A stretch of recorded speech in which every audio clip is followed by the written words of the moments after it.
Eating red meat may raise your breast cancer rate, and this is from Del Kiefer, and it's from journal articles that were published in the Archives of Internal Medicine, volume 166, and the Journal of the National Cancer Institute, volume 456. And here's what it says.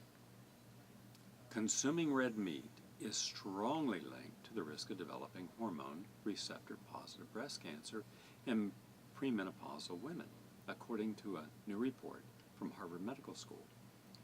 Quote, after examining nutritional intake data from more than 90,000 premenopausal women ages 26 to 48, the scientists compared information on red meat intake with reported incidence of breast cancer and monitored the women for 12 years. Greater red meat intake was strongly linked to an elevated risk of both estrogen receptor positive and progesterone receptor positive breast cancers. Now, why is this important? Well, because right now we have Tony Snow, the President's press secretary, who has had colon cancer. Definitely colon cancer and the fat in the American diet will contribute to colon cancer, as well as alcohol.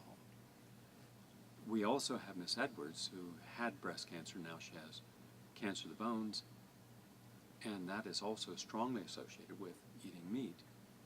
At no point has anyone suggested any therapy other than, well, she's going to get her chemotherapy or radiation, instead of looking at what causes cancer to begin with. And shouldn't we be looking to reverse what we know we can reverse and prevent what we can prevent, and then looking at those therapies, IP6, SEAC, the at least 80 different things known to impact upon the incidence of cancer, known to help people with cancer. Not a word. It's as if all this doesn't exist. Well, it does exist. It's just it's not sponsored by the pharmaceutical industry. And what's not sponsored by the pharmaceutical industry doesn't get attention. So here's one thing, and this audience certainly has been ahead of the curve on this. Get rid of the red meat, chicken, alcohol, caffeine, carbonated beverages, artificial sweeteners, refined carbohydrates, non-organic foods, deep fried foods, and you have eliminated at least 70% of what causes cancer. Alcohol's in there also, and of course cigarette smoking. And then start to incorporate the things we talk about on a daily basis and watch your immune system turn around. One of the listeners gave me an email, and he said that he took the information from my website on cancer. I have a big chapter in Get Healthy Now, my book on cancer. I have a chapter in the Complete Encyclopedia of Natural Healing on cancer, and a major chapter, a very good chapter, in Power Aging, the book on cancer. Now, if you took those 3 chapters and you sent them off to Miss Edwards or Tony Snow, not that they would use them, but at least they have some options they may not have been aware of. And we just have to keep putting the information out. Don't be frustrated and don't be angry if people don't take your advice. People have to be ready.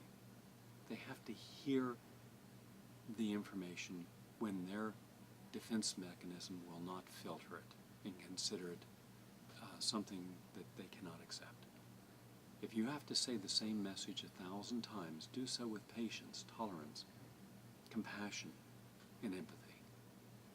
Do not share it in any mean-spirited way, or do not feel that somehow they're abusing you if you're a family member or a friend because they won't take advice that you believe will work, but they're not accepting. In fact, one example, there was a couple both suffering from cancer. One of the people counseled with Patricia Duncanson, who was one of my former students, and now she offers free counseling. I have hired 4 people. I pay them their salaries, but you get to see them for free. No strings attached. And she counseled this woman, and the woman reversed completely her very serious cancer. Her husband was angry at the whole process. He still has his cancer. It's getting worse. He refuses to accept that her reversal of her cancer came from the things she was doing under Pat's guidance. Imagine the frustration of that circumstance. But don't personalize everything.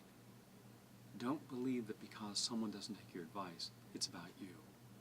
Remember, it's almost never about you when someone doesn't take your advice. It's about what they're willing to listen to, what they're willing to hear. Because almost in every human being, there's two channels that are in constant communication: the authentic self and the conditioned self. And if a person feels open and relaxed and they're not defensive, then they will hear your message loud and clear. And hopefully at some time process it, actualize it, or further it.